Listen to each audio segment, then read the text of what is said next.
Kia ora e te whānau, welcome back. We are on Chapter 8, in which Peter has trouble with the plumbing. "Oh, ma'am, sire," the housemaid gasped. "I had to let them in. The little one was so upset." She said this into a room full of confusion. Everyone stood up, and someone dropped a teacup. Sim plunged to rescue the cup, and the king dived past him to pick up the plate of crumpets. Mrs. Pendragon stood up with Morgan in her arms, still looking daggers at the small boy, while the blue teardrop creature bobbed in front of her face. "It's not my fault, Sophie," it kept saying in an agitated, crackling voice. "I swear it's not my fault. We couldn't stop Morgan crying for you." Princess Hilda rose quellingly to her feet. "You may go," she said to the housemaid. "There is no need for anyone to be upset. Sophie, dear, I had no idea that you didn't employ a nursemaid." "No, I don't, and I was hoping for a break," Mrs. Pendragon said. "You would think," she added, glowering at the angelic little boy, "that a wizard and a fire demon could manage one small toddler between them." "Men," said the princess. "I have no opinion of men's ability to manage anything. Of course, Morgan and the other little boy must be our guests, too, now that they're here. What sort of accommodation does a fire demon require?" she asked the colorless gentleman. He looked completely blank. "I'd appreciate a good log fire," the fire demon crackled. "I see you have a nice one in this room. That's all I need. I'm Calcifer, by the way, ma'am." The princess and the colorless gentleman both looked relieved. The princess said, "Yes, of course. I believe we met briefly in Ingery 2 years ago." "And who is this other little fellow?" the king asked genially. "Sophie's my auntie," the little boy answered in a sweet, lisping voice, raising his angelic face and big blue eyes to the king's. Mrs. Pendragon looked outraged. "Pleased to meet you," the king said. "And what's your name, my little man?" "Twinkle," the little boy whispered, coyly ducking his curly blonde head. "Have a crumpet, Twinkle," the king said heartily, holding the plate out. "Thank you," Twinkle said devoutly, taking a crumpet. At this, Morgan held out a fat, imperious hand and boomed, "Me, me, me," until the king gave him a crumpet too. Mrs. Pendragon sat Morgan on a sofa to eat it. Sim looked around and resourcefully fetched a cloth from the trolley. It became soaked in butter almost at once. Morgan beamed up at Sim, the princess, the lady-in-waiting, and the chancellor, with his face all shiny. "Dump it," he said. "Do dump it." While this was going on, Charmaine became aware that Mrs. Pendragon had somehow trapped little Twinkle behind the sofa she was sitting on. She could not help but overhear Mrs. Pendragon demanding, "What do you think you're doing, Howl?" She sounded so fierce that Waif jumped into Charmaine's lap and cowered there. "They forgot to invite me," Twinkle's sweet little voice replied. "That's silly. You can't sort out this mess on your own, Sophie. You need me." "No, I do not," Sophie retorted. "And do you have to lisp like that?" "Yes," said Twinkle. "Don't," said Sophie. "It's not funny, Howl. And you've dragged Morgan here." "I tell you," Twinkle interrupted her, "Morgan did not stop crying from the moment you left. Ask Calcifer if you don't believe me." "Calcifer's as bad as you are," Sophie said passionately. "I don't believe either of you so much as tried to stop him. Did you? You were just looking for an excuse to launch this masquerade on poor Princess Hilda." "She needs us, Sophie," Twinkle said earnestly. Charmaine was quite fascinated by this conversation, but unfortunately Morgan looked round for his mother just then and spotted Waif trembling on Charmaine's knee. He gave a loud cry of "Doggy!" slid off his sofa, trampling the cloth as he went, and rushed at Waif with both buttery hands out. Waif jumped desperately onto the back of the sofa where she stood and yapped. and yapped like a shrill version of someone with a hacking cough. Charmaine was forced to pick Waif up and back away out of Morgan's reach, so that all she heard next of the strange conversation behind the sofa was Mrs. Pendragon saying something about sending Twinkle, or was his name Howl, to bed without supper, and Twinkle daring her to just try it. As Waif quieted down, Twinkle said wistfully, "Don't you think I'm pretty at all?" There was a strange hollow thump then, as if Mrs. Pendragon had so far forgotten good behavior as to stamp her foot. "Yes," Charmaine heard her say, "disgustingly pretty." "Well," said Princess Hilda, over near the fire, while Charmaine was still backing away from Morgan, "things are certainly lively with children around. Sim, give Morgan a muffin. Quickly." Morgan at once reversed direction and ran towards Sim and the muffins. Charmaine heard her own hair frizzle. She looked round and found the fire demon hovering beside her shoulder, looking at her with flaming orange eyes. "Who are you?" the demon said. Charmaine's heart thumped a little, although Waif seemed perfectly calm. If I hadn't just met a Lubbock, Charmaine thought, I'd be quite frightened of this Calcifer. I'm only the temporary help in the library," she said. "And we'll need to talk to you later," Calcifer crackled. "You reek of magic. Did you know, you and your dog?" "She's not my dog. She belongs to a wizard," Charmaine said. "This wizard, Norland, who seems to have messed things up?" Calcifer asked. "I don't think Great Uncle William messed things up," Charmaine said. "He's a dear." "He seems to have looked in all the wrong places," Calcifer said. "You don't need to be nasty to make a mess. Look at Morgan." And he whisked away. He had this way, Charmaine thought, of vanishing in one place and turning up in another, like a dragonfly flicking over a pond. The king came across to Charmaine, jovially wiping his hands on a large, crisp napkin. "Better get back to work, my dear. We have to tidy up for the night." "Yes, of course, sire," Charmaine said, and followed him toward the door. Before they got there, the angelic Twinkle somehow escaped from the angry Mrs. Pendragon and pulled at the sleeve of the lady-in-waiting. "Please," he asked charmingly, "do you have any toys?" The lady looked nonplussed. "I don't play with toys, dear," she said. Morgan caught the word from her. "Toy!" he shouted, waving both arms, with the buttery muffin clutched in one fist. "Toy! Toy! Toy!" A jack-in-the-box landed in front of Morgan, bursting its lid open so that the jack popped out with a boing. A large dollhouse crashed down beside it, followed by a shower of elderly teddy bears. An instant later, a shabby rocking horse established itself next to the tea trolley. Morgan shouted with delight. "I think we'll leave my daughter to cope with her guests," the king said, ushering Charmaine and Waif out of the parlor. He shut the door upon more and more toys appearing, and the child Twinkle looking highly demure, while everyone else ran about in confusion. "Wizards are often very vigorous guests," the king remarked on the way back to the library, "although I had no idea they started so young. A bit trying for their mothers, I imagine." Half an hour later, Charmaine was on her way back to Great Uncle William's house with Waif pattering behind her, looking as demure as the child Twinkle. "Oof," Charmaine said to her. "You know, Waif, I've never lived so much in 3 days. Ever!" She felt a bit wistful all the same. It made sense for the king to give her the bills and love letters, but she did wish they could have taken turns with the books. She would have loved to spend some of the day, at least, going through a thoroughly elderly and musty leather-bound volume. It was what she had been hoping for. But never mind. As soon as she got back to Great Uncle William's house, she could bury herself in the 12-branched wand, or perhaps Memoirs of an Exorcist would be better, since it seemed to be the kind of book you were happier to read by daylight. Or try a different book altogether, maybe? She was looking forward so much to a good read that she hardly noticed the walk, except to pick Waif up again when Waif began panting and toiling.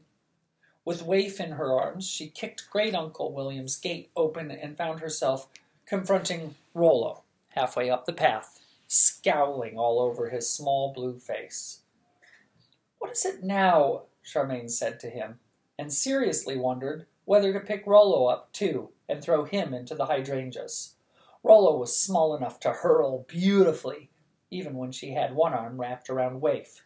"Them flower heads you got all over that outside table," Rollo said. "You expect me to stick them back on or something?" "No, of course not," Charmaine said.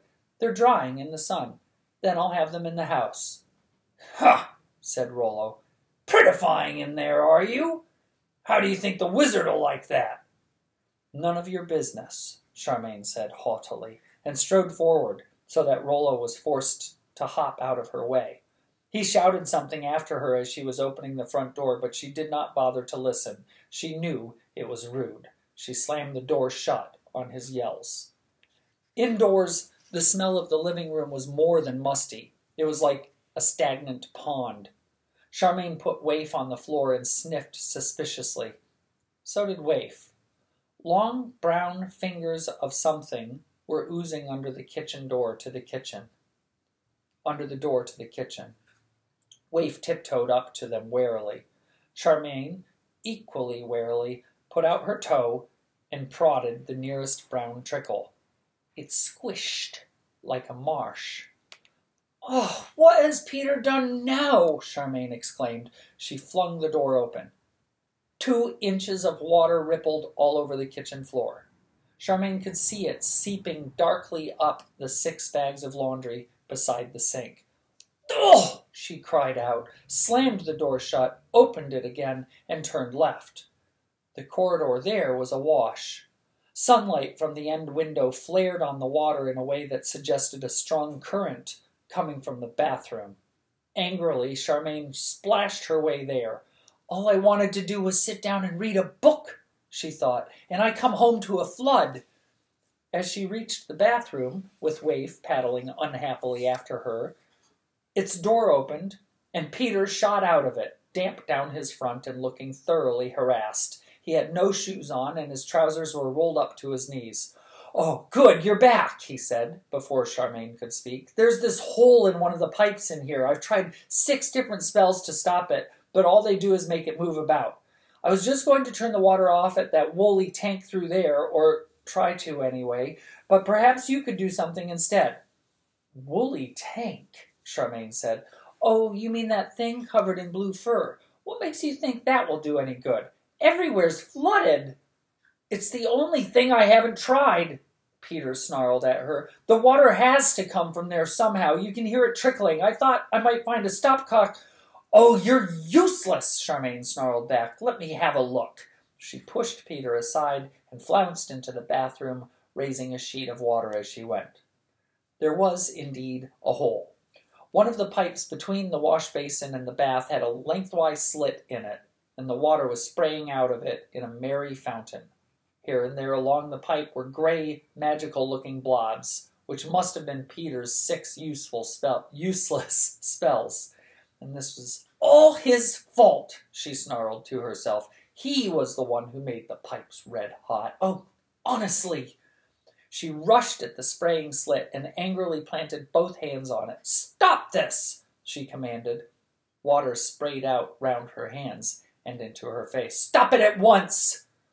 All that happened was that the slit moved sideways from under her fingers for about 6 inches and sprayed water over her pigtail and her right shoulder. Charmaine scooped her hands along to cover it again. "Stop that! Stop it!" The slit moved off sideways again. "So that's how you want it, is it?" Charmaine said to it and scooped some more. The slit moved off. She followed it with her hands. In a moment or so, she had it cornered above the bath and the water spraying harmlessly into the bath and running away down the plug hole. She kept it there by leaning on the pipe with one hand while she thought what next to do.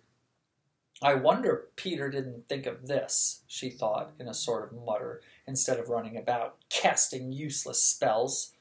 "Great Uncle William," she called out, "how do I stop the bathroom pipe leaking?" There was no answer. This was obviously not something Great Uncle William thought Charmaine would need to know. "I don't think he knows much about plumbing," Peter said from the doorway. There's nothing useful in the suitcase either. I had it all out to sea. Oh, did you? Charmaine said nastily.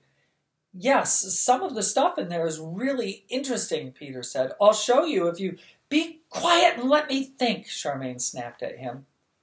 Peter seemed to realize that Charmaine might not be in a very good mood.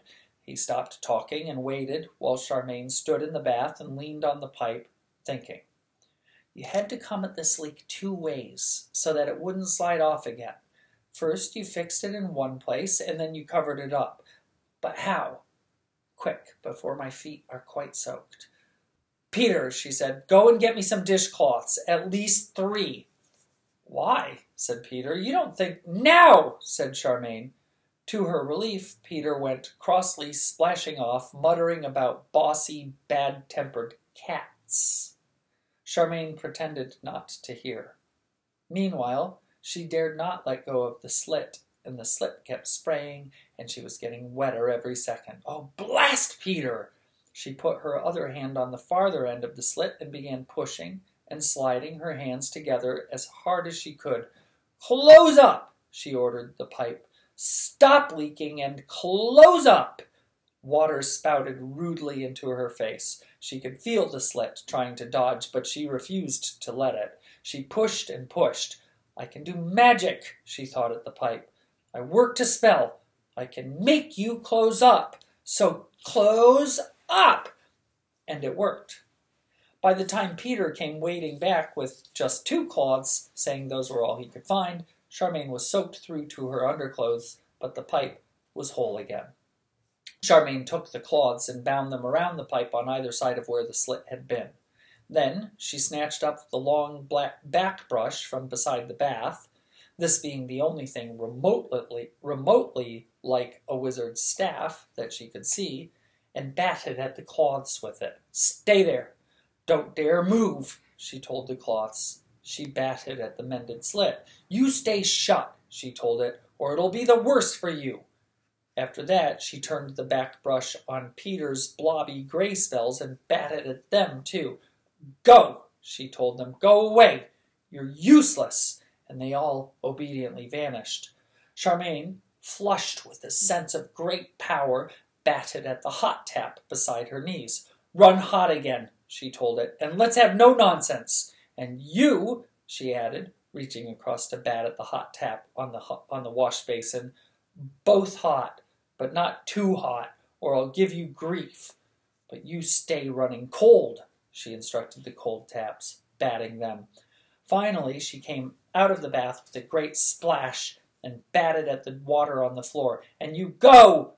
Go on, dry up! Drain away! Go! Or else! Peter waded over to the wash basin, turned the hot tap on, and held his hand under it. It's warm, he said. You really did it. That's a relief. Thanks. Huh, said Charmaine, soaked and cold and grumpy. Now I'm going to change into dry clothes and read a book. Peter asked, rather pathetically, Aren't you going to help mop up then? Charmaine did not see why she should, but her eye fell on poor Waif, struggling toward her with water lapping at her underside. It did not look as if the back brush had worked on the floors. All right, she sighed, but I have done a day's work already, you know. So have I, Peter said feelingly. I was rushing about all day trying to stop that pipe leaking. Let's get the kitchen dry at least. As the fire was still leaping and crackling in the kitchen grate, it was not unlike a steam bath in there. Charmaine waded through the tepid water and opened the window. Apart from the mysteriously multiplying laundry bags, which were sodden, everywhere but the floor was dry. This included the suitcase, open on the table. Behind Charmaine, Peter spoke strange words, and Waif whimpered. Charmaine whirled round to find Peter with his arms stretched out. Little flames were flickering on them, from his fingers to his shoulders.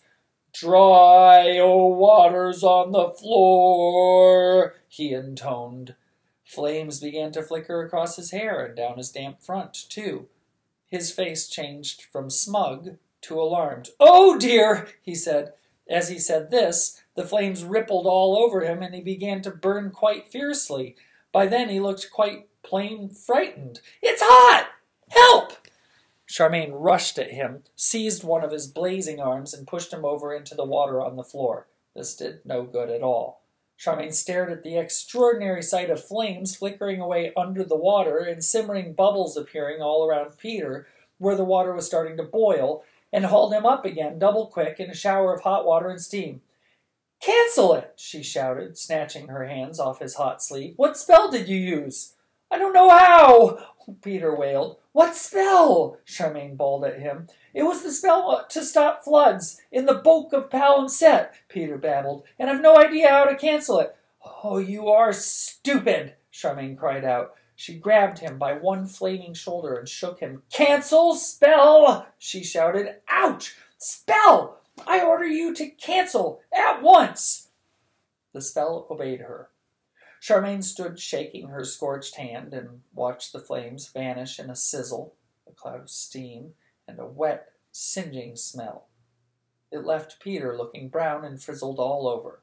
His face and hands were bright pink, and his hair was noticeably shorter. "Thanks," he said, flopping over with relief. Charmaine pushed him upright. "Whew!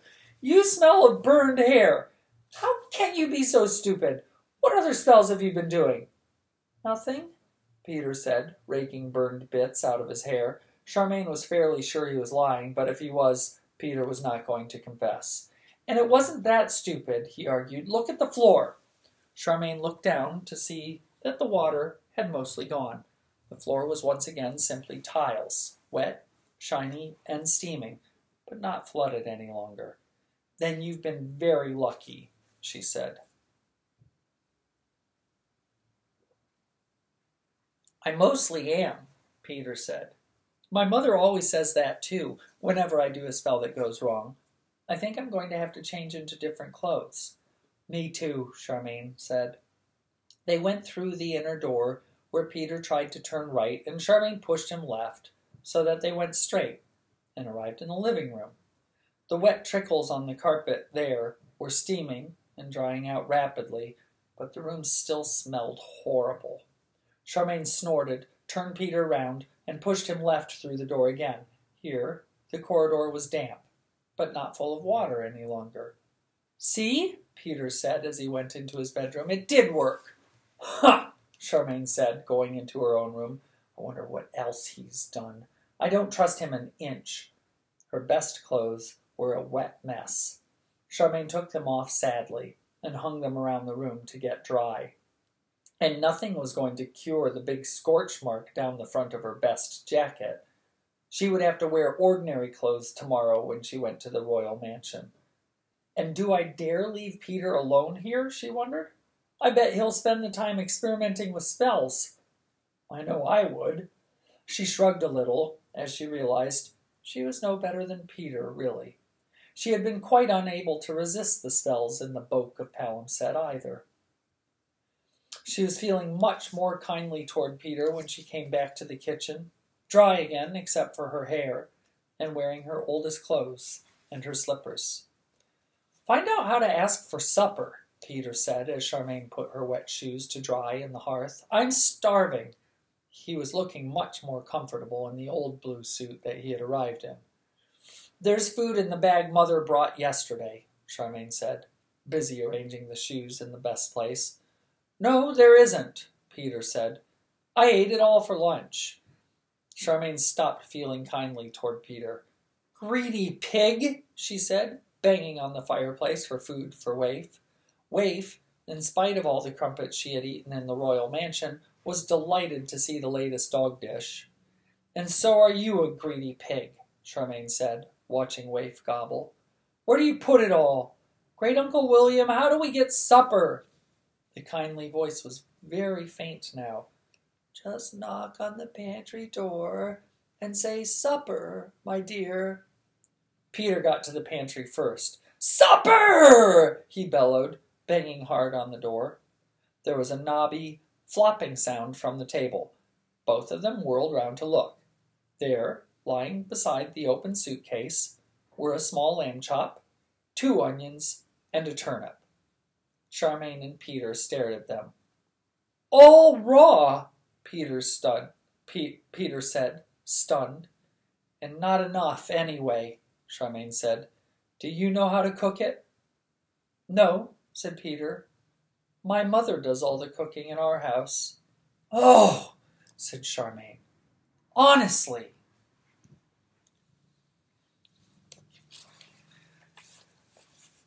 Thank you for joining me. I hope you enjoyed yourself, and I'll see you next time.